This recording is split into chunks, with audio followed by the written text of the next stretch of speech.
Խաղաղության դատավարության հերթական փուլը կարելի է համարել ավարտված, վերաքննիչ դատարանը գնացել է խորհրդակցության, բայց ինչպես դատարանում են ասել, բոլորիս համար էլ պարզ է, որ այդ վճիռը վաղուց կայացված է եւ դատավորական կոլեգիան չի, որ կայացում է այդ վճիռը։ Դատավորական կոլեգիան միայն հայտարարության կարգով կհայտարարի եւ կհրապարակի այն, ինչ որ վճռված է։ Մեր վերջին ելույթները շատ հետաքրքիր եւ յուրահատուկ էին, ինչպես նշել եմ, բավական արժանի ելույթներ էին, ինչպես Առաջիհատյանի դատարանում այս պարագային էլ թե դատախազության ներկայացուցիչները եւ թե նաեւ դատավորը անհիմն կերպով միջամտում էին, ընդհատում էին որոշներին, այդ թվում նաեւ ինձ այդպես էլ չթողեցին ամբողջական իմ խոսքը ներկայացնել, բայց այնուհանդերձ խնդիր չէ, մենք բոլորս հասկանում ենք, որ սա քաղաքական դատավարություն է եւ շատ բարձ հայտարարում ենք այնտեղ, որ քաղաքական դատավարություն է, այլ կերպ չի էլ կարող լինել։ Ամենամեծ գնահատականը հավանաբար այս դատավարության տվել է պաշտպաններից մեկը,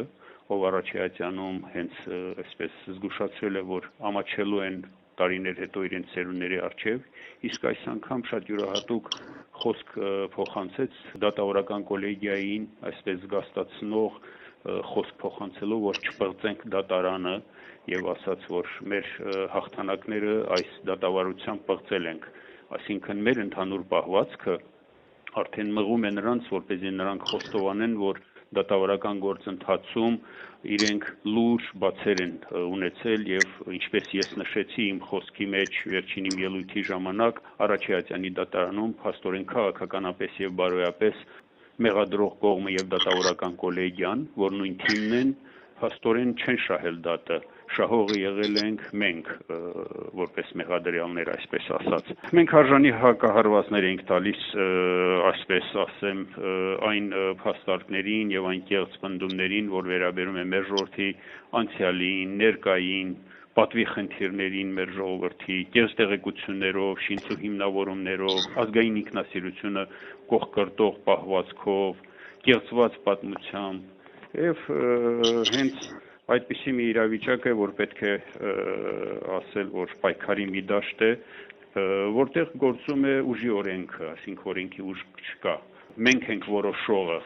այս սկզբունքով են առաջնորդվում դատավորները եւ դատավորական կոլեգիան եւ անում այն ինչ որ ուզում են,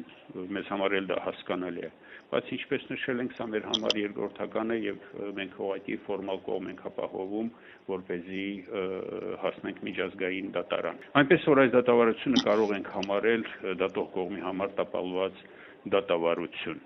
Լրատվությունը ինչպես միշտ ներկայացվում է միակողմանի մանիպուլացված, իրականությանը ոչ համապատասխան։ Ես մեկ նույնիսկ մտածում եմ, որ ուր են Հայաստանի ազատության լրատվամիջոցի ռադիոկայանի լրագրողները, ազատություն որոնող լրագրողները։ Մոտ 2 տարի է սպասում ենք, որ դատարանի դահլիճում կհայտնվեն, չէ՞ որ նրանց համար Սպիտակ տան պատերը կամ Կրեմլի պատերը կամ եվրոպական որևէ երկրի, այդ թվում նաև բրյուսելյան հանրահայտ պատերը դժվար չէ շոշափելը, բայց Բաքվի դատարանների դահլիճից ներս նրանց մենք այդպես էլ չտեսանք, որպեսզի աշխարհին ներկայացնեն, թե ում են դատում, ինչու համար են դատում եւ ինչպես են դատում։ Ինչևէ, Նաև մի փոքր այսպես նրբություն ներկայացնեմ, դեռևս հուլիսի 17-ին ես միջնորդություն էի ներկայացրել դատարանին, որպեսզի մեղադրող կողմը դատախազությունը հաշվի առնելով ներկա ստեղծված իրավիճակը հայցը հետ վերցնի եւ քրեական գործը կարճվի, այս քրեական հետապնդում կոչվածը դադարեցվի։ Տեղի վրա մերժվել է։ Ես բնականաբար ներկայացի, որ պետք է այդ երիտասարդ կազմը, որ ներկա է խորհրդակցեն իրենց վերադասնել իրենց վերադասի, սակայն տեղի վրա մերժվեց։ Ամսի 31-ին մեր վերջին նիստի ժամանակ վերջի խոսքում ես խոսքս ուղղեցի դատավորին եւ խնդրեցի առաջարկ ներկայացրի դատավորին, որպեսզի